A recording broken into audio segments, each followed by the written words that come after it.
Assalamualaikum warahmatullahi wabarakatuh. Perkenalkan, nama saya Eka Nadia Putri dengan NRP 174010236. Saya dari kelas 17 MJD. Di sini saya akan melakukan presentasi untuk memenuhi tugas UAS saya dengan mata kuliah Manajemen Lembaga Keuangan Non-Bank. Yang pertama, saya akan menjelaskan tentang pasar uang. Di sini saya akan menjelaskan tentang dua hal, yaitu tentang pasar uang dan pasar modal.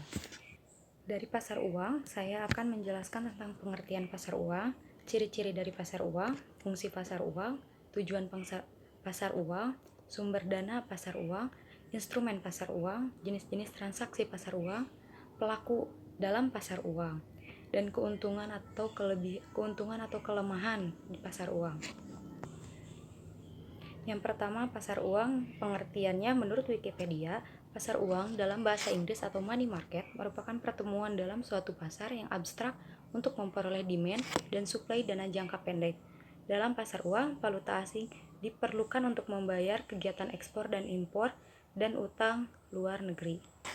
Adapun pengertian pasar uang menurut para ahli. Yang pertama, menurut Muhammad Irsa Nasaruddin, pasar uang adalah suatu sarana yang menyediakan pembiayaan jangka pendek kurang dari 1 tahun.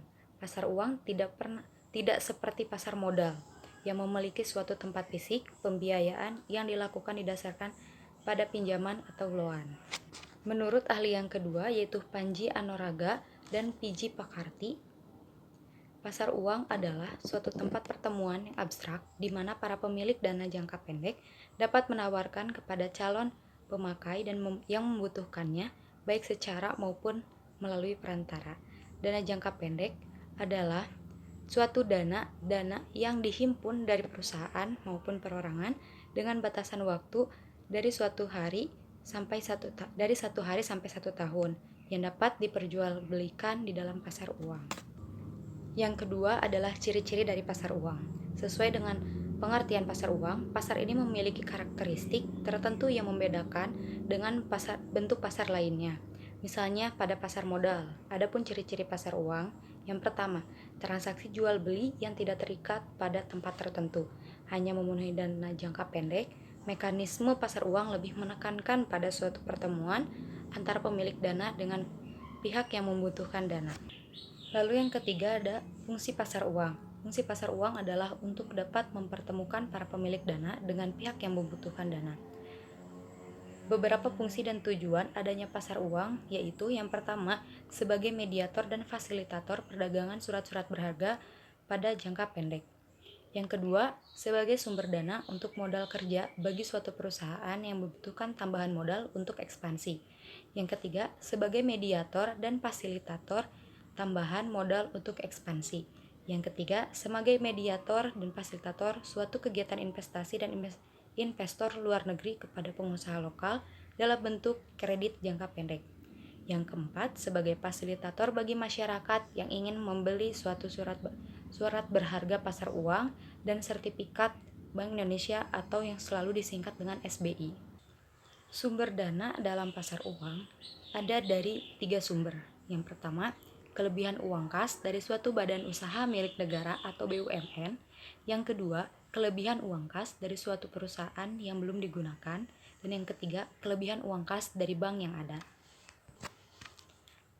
Pasar uang memiliki instrumen. Ada beberapa macam instrumen pasar uang. Yang pertama, Treasury Bills. Treasury Bills atau yang sering disingkat dengan T-bills merupakan instrumen hutang yang diterbitkan oleh pemerintah atau bank sentral di Amerika Serikat atas tunjuk dengan jumlah tertentu yang akan dibayarkan kepada pemegang pada tanggal yang telah ditetapkan. T-bills tidak memberikan bunga secara langsung tetapi dijual atas dasar diskonto dengan jumlah diskonto ditetapkan melalui proses pelelangan. T-bills tidak dimanfaatkan sebagai sarana investasi bagi lembaga keuangan maupun perusahaan non-keuangan yang memiliki kelebihan dana. Dengan penempatan kelebihan dana tersebut, di samping peroleh penghasilan bunga, juga sebagai cadangan likuiditas. Sebagai sarana investasi, instrumen pasar uang ini mempunyai berbagai kelebihan. Yang pertama, tidak beresiko karena diterbitkan oleh lembaga pemerintah atau bank sentral. Yang kedua, mempunyai pasar sekunder sehingga mudah diperjualbelikan. Yang ketiga, kemungkinan terjadi kerugian apabila investor menjual surat berharga ini untuk memenuhi kebutuhan likuiditasnya sangat kecil. Yang kedua ada commercial paper atau yang sering disingkat dengan CP, merupakan promise yang tidak disertai dengan jaminan yang diterbitkan oleh perusahaan atau bank untuk mendapatkan dana jangka pendek. CP dijual kepada investor dalam pasar uang. Dengan demikian, CP pada dasarnya merupakan promise di mana penerbit berjanji akan membayar sejumlah uang tertentu pada CP jatuh tempo.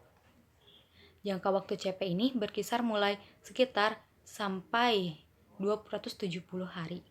Penjualan CP pada umumnya dengan sistem diskonto, namun beberapa di antara menggunakan bunga. Penerbitan CP tidak perlu menggunakan penjamin atau underwriter emisi. Tetapi beberapa penerbit karena alasan tertentu menggunakan e-ranger dalam penerbitannya.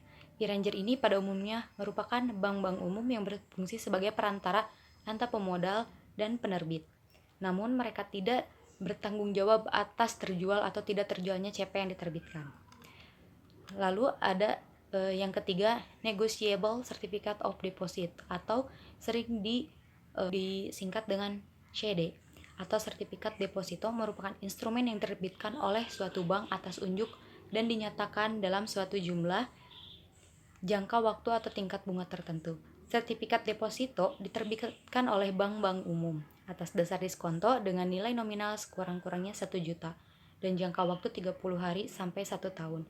Pencairan sertifikat deposito dapat dilakukan setelah jatuh tempo. Tetapi apabila pemegang instrumen tersebut membutuhkan dana dalam jatuh tempo, maka mereka dapat menjual kepada lembaga keuangan atau kepada investor lainnya. Di samping itu, deposit berjangka selalu diterbitkan atas nama, sementara CD atas unjuk. Selanjutnya, yang keempat ada Bankers Acceptance atau yang disingkat BA, merupakan wesel bank yang ditarik oleh seorang eksportir dan importir atas suatu bank untuk membayar sejumlah barang untuk membeli valuta asing yang diberi tanda accepted apabila bank menyetujui wesel tersebut dan dapat diperjualbelikan di pasar uang. Sebagai salah satu sumber pendanaan jangka pendek, BA merupakan instrumen jangka pendek yang dapat dipindahtangankan. BA pada dasarnya merupakan memberikan alternatif untuk mendapatkan kredit pada saat barang-barang yang diekspor dikapalkan untuk segera dikirimkan ke luar negeri. BA pada umumnya digunakan pada proses L/C dalam perdagangan luar negeri. Jangka waktu tempo BA berkisar 30 hari sampai dengan 180 hari. Yang selanjutnya yang kelima ada Bill of Exchange. Bill of Exchange atau wesel adalah suatu surat perintah tertulis tak bersyarat yang ditunjuk oleh seseorang kepada pihak lainnya untuk membayar sejumlah uang pada saat diperlihatkan atau pada tanggal tertentu kepada penarik atau order atau pembawa. Yang selanjutnya ada Sertifikat Bank Indonesia atau SBI. Pada dasarnya, surat berharga atas unjuk dalam satuan uang rupiah yang diterbitkan dengan sistem diskonto oleh Bank Indonesia sebagai pengakuan hutang jangka pendek. SBI sebagai piranti operasi pasar terbuka digunakan untuk mengendalikan moneter untuk mengendalikan melalui lelang harian. Yang ketujuh ada Surat Berharga Pasar Uang atau SBPU. SBPU merupakan surat-surat berharga berjangka pendek yang dapat diperjualbelikan secara diskonto dengan Bank Indonesia atau lembaga diskonto yang diunjuk oleh Bank Indonesia. SBPU berfungsi sebagai piranti pasar uang dan juga merupakan instrumen operasi pasar terbuka dalam rangka ekspansi moneter oleh Bank Indonesia dengan menetapkan tingkat diskonto SBPU. Yang kedelapan ada call money. Call money merupakan salah satu sarana penting untuk mendorong pengembangan pasar uang. Pasar uang antar bank pada dasarnya adalah kegiatan pinjam-meminjam dana antara satu bank dengan bank lainnya untuk waktu jangka yang pendek. Lalu selanjutnya ada jenis-jenis transaksi di pasar uang. Yang pertama ada pasar uang antar bank. Pasar uang antar bank adalah suatu transaksi penyerahan sejumlah kelebihan dana dari suatu bank ke bank yang lainnya. Yang kedua, sertifikat Bank Indonesia. Yang ketiga, surat berharga pasar uang. Yang keempat, sertifikat deposito. Yang kelima ada pasar valuta asing atau bursa valuta asing. Pelaku dalam pasar uang dibagi menjadi dua, yaitu pihak yang membutuhkan dana dan pihak yang mengeluarkan atau menanamkan dana. Adapun beberapa pelaku transaksi pada jual beli instrumen pasar uang, yang pertama pemerintah, yang kedua bank sentral, yang ketiga bank komersial, dan yang keempat sektor bisnis. Adapun individu. Adapun juga foreign insurers dan perusahaan sekuritas dan investasi. Keuntungan kelemahan pada pasar uang dan keuntungannya, yang pertama terpenuhi kebutuhan jangka pendek bagi usaha yang memerlukan dan tersalurnya dana dari penabung ingin membungakan modalnya. Yang ketiga, pembeli akan mendapatkan keuntungan berupa bunga. Yang keempat, memberi wahana untuk memberi pinjaman jangka pendek. Yang kelima, mencegah terjadinya uang menganggur atau idle money. Yang keenam, ikut membantu pengusaha memajukan usahanya. Yang ketujuh, dengan adanya pasar uang, Bank Indonesia sebagai bank sentral bisa ikut mengendalikan jumlah uang yang beredar. Lalu kelemahan dari pasar uang, yang pertama mendorong untuk terjadinya spekulasi dari para spekulator yang mencari keuntungan sesaat. Yang kedua, jika kursnya turun akan menimbulkan kerugian pada pembeli. Yang ketiga, bila peminjam atau debitur tidak bisa mengembalikan pinjamannya saat pelunasan jatuh tempo tiba, itu disebut gagal bayar. Yang keempat, bila terjadi inflasi yang mengakibatkan turunnya nilai uang, ini berarti akan menurunkan daya beli dari keuntungan yang terima dari penjualan di pasar uang. Ini adalah yang disebut dengan risiko inflasi. Yang kelima, bila surat-surat berharga yang ingin dijual tidak cepat laku, padahal perusahaan membutuhkan uang secepatnya. Ini risiko likuiditas. Yang keenam, bila surat berharga terpaksa dijual dengan harga lebih rendah daripada yang membeli, ini disebut capital loss. Semuanya, yang selanjutnya di sini saya akan menjelaskan tentang pasar modal. Tadi sebelumnya saya sudah menjelaskan tentang pasar uang, walaupun tidak lengkap, semoga bermanfaat. Yang selanjutnya adalah pasar modal. Yang pertama, pengertian pasar modal. Ada pengertian menurut Wikipedia. Pasar modal merupakan kegiatan yang berhubungan dengan penawaran umum dan perdagangan efek perusahaan publik yang berkaitan dengan efek yang diterbitkannya, serta lembaga dan profesi yang berkaitan dengan efek. Pasar modal menyediakan berbagai alternatif bagi investor selain alternatif investasi lainnya, seperti menabung di bank, membeli emas, asuransi, tanah dan bangunan, dan sebagainya. Pasar modal bertindak sebagai penghubung. Pasar modal bertindak sebagai penghubung antar investor dalam perusahaan atau institusi pemerintahan melalui perdagangan instrumen melalui jangka panjang seperti obligasi, saham, dan masih ada lagi, dan lain-lainnya. Lalu ada menurut Kamus Besar Bahasa Indonesia. Pasar modal adalah seluruh kegiatan yang mempertemukan penawaran dan permintaan jangka panjang, pusat keuangan, bank, dan firma yang meminjamkan uang secara besar-besaran, serta pasar atau bursa modal yang memperjualbelikan surat berharga yang berjangka lebih dari 1 tahun. Adapun menurut para ahli, yang pertama menurut Ciptono, Darmaji, dan Hendy M. Fakhrudin, pasar modal adalah pasar berbagai instrumen keuangan jangka panjang yang diperjualbelikan baik dalam bentuk hutang, saham, instrumen derivatif, maupun instrumen lainnya. Adapun pengertiannya menurut Undang-Undang tahun 1945. Pasar modal adalah kegiatan yang bersangkutan dengan penawaran umum dan perdagangan efek perusahaan publik yang berkaitan dengan efek yang diterbitkannya, serta lembaga dan profesi yang berkaitan dengan efek.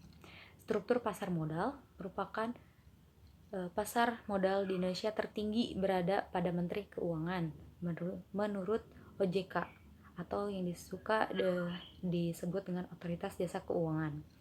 Merupakan lembaga pemerintah yang bertugas untuk melakukan pembinaan, pengaturan, dan pengawasan sehari-hari pasar modal dengan tujuan mewujudkan terciptanya kegiatan pasar modal yang teratur, wajar, efisien, serta melindungi kepentingan masyarakat pemodal. Lalu ada fungsi dari pasar modal. Yang pertama, sebagai sarana penambah modal bagi usaha. Yang kedua, sebagai sarana pemerataan pendanaan. Pendapatan.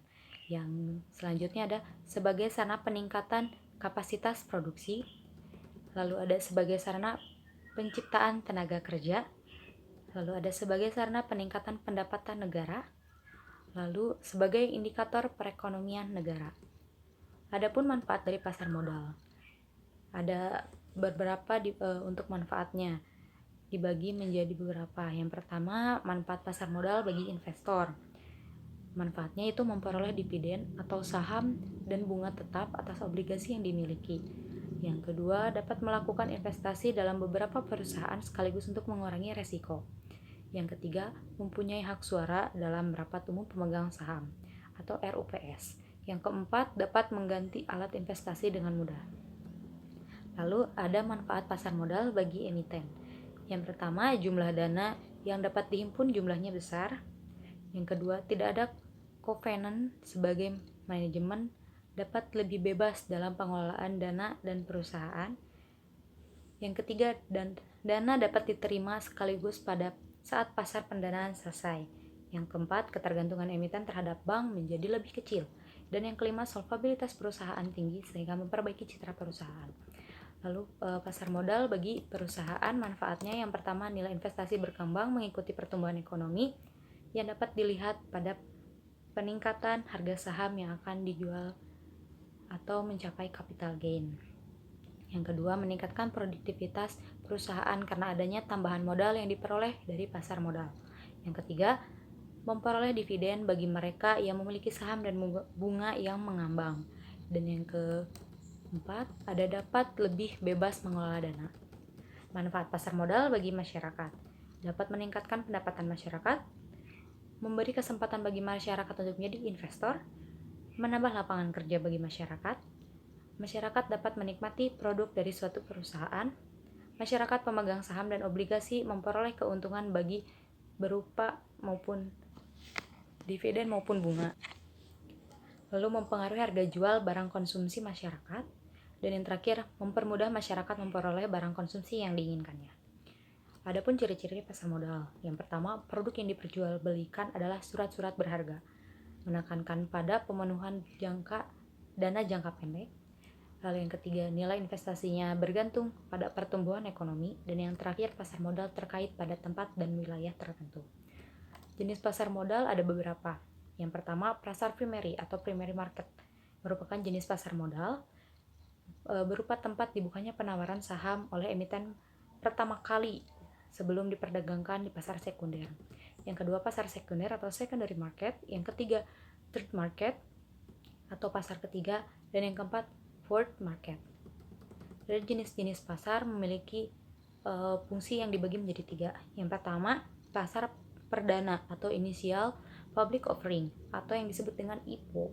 Pasar pendanaan ini adalah jenis pasar modal yang melakukan penjualan perdanaan efek atau penjualan efek perusahaan yang menerbitkan efek sebelum efek tersebut dijual melalui bursa efek. Yang kedua, pasar sekunder.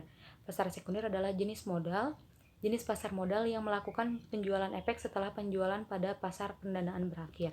Dan yang ketiga, bursa paralel. Jenis pasar modal sebagai pelengkap bursa efek yang ada. Instrumen pasar modal berupa saham, obligasi, dan derivatif. Manfaat saham ada beberapa, yaitu manfaat bagi pemilik saham, manfaat yang berdasarkan penerbitnya juga ada dibagi menjadi dua emiten. Yang pertama, saham biasa dan saham istimewa. Lalu nilai saham dibagi menjadi tiga. Yang pertama, nilai nominal, nilai tercantum pada saham, nilai efektif, nilai yang tercantum pada kurs resmi kalau saham tersebut diperdagangkan bursa. Lalu ada nilai intrinsik, yaitu nilai saham pada saat diperdagangkan. Lalu selanjutnya saya akan menjelaskan tentang obligasi. Produk pasar modal atau instrumen pada pasar modal obligasi adalah surat pengakuan hutang atau suatu perusahaan yang akan dibayar pada waktu jatuh tempo sebesar nilai nominalnya. Yang ketiga, ada surat berharga turunan atau derivatif. Selain saham dan obligasi, ada pun instrumen pasar modal yang digunakan. Yang pertama adalah opsi, yang kedua warrant, yang ketiga right, yang keempat reksadana. Lalu ada pun pelaku pasar modal. Yang pertama adalah emiten. Perusahaan yang melakukan penjualan surat-surat berharga atau melakukan emiten di bursa itu disebutnya emisi di bursa yang disebutnya emiten. Lalu ada investor, pemodal yang akan membeli atau menanamkan modalnya di perusahaan yang melakukan emisi disebut dengan investor. Lalu yang ketiga adalah lembaga penunjang. Fungsi lembaga penunjang antara lain turut serta mendukung beroperasinya pasar modal sehingga mempermudah baik emiten maupun investor dalam melakukan berbagai kegiatan yang berkaitan dengan pasar modal. Yang keempat adalah penjamin emisi atau underwriter sebagai lembaga yang menjamin terjualnya saham atau obligasi sampai batas waktu tertentu dan dapat memperoleh dana yang diinginkan emiten. Yang kelima, perantara perdagangan efek atau broker pialang. Yang keenam, perdagangan efek atau dealer. Yang ketujuh ada penanggung atau guarantor. Yang kedelapan ada wali amanat atau trustee. Wali amanat itu jasa wali amanat diperlukan sebagai wali si pemberi amanat dari investor. Terus perusahaan surat berharga securities company itu yang ke-9. Dan yang ke-10 perusahaan pengelola dana atau investasi company. Dan yang ke-11 kantor administrasi efek. Selanjutnya ada lembaga pasar modal berdasarkan Undang-Undang Nomor 8 Tahun 1995 tentang pasar modal dan Undang-Undang Nomor 21 Tahun 2011 tentang Otoritas Jasa Keuangan atau OJK. Yang pertama, lembaga itu ada Badan Pengawasan Pasar Modal atau regulator. Yang kedua, ada Bursa Efek. Dan yang ketiga, lembaga clearing dan penjaminan. Yang keempat, lembaga penyimpanan dan penyelesaian. Yang kelima, perusahaan efek atau securities company. Yang keenam, lembaga penunjang. Yang ketujuh, profesi penunjang. Dan yang kedelapan, emiten dan perusahaan publik. Dan yang terakhir ada resiko investasi pada pasar modal. Resiko yang terkait yaitu pertama, kerugian modal atau disebut dengan capital loss. Kerugian dari selisih harga pembelian dan penjualan. Investor menjual dengan harga yang lebih rendah daripada harga pembelian. Lalu ada likuiditas perusahaan atau perusahaannya bangkrut ataupun Jadi antara pasar uang dan pasar modal memiliki beberapa perbedaan. Yang pertama dari jangka waktunya. Kalau pasar uang itu jangkanya pendek, kalau pasar modal itu jangkanya panjang. Lalu dari produknya. Kalau pasar uang itu produknya ada berupa sertifikat deposito, ada SBI, tabungan, komersial paper. Kalau dari pasar modal ada obligasi, reksadana, dan saham. Lalu ada resiko dan keuntungannya. Dari pasar uang, resikonya rendah dengan return yang rendah. Kalau dari pasar modal, resikonya tinggi dengan return yang tinggi juga. Lalu otoritas tertinggi di pasar uang, Bank Sentral yaitu Bank Indonesia. Kalau di pasar modal, Departemen Keuangan. Lalu ada hasilnya. Hasil dari pasar uang yaitu berupa bunga. Kalau dari pasar modal berupa dividen atau capital gains. Lalu ada instrumen dari pasar uang ada SBI, surat berharga, pasar uang. Kalau dari pasar modal ada saham, obligasi, surat berharga seperti warrant, option, dan right issues.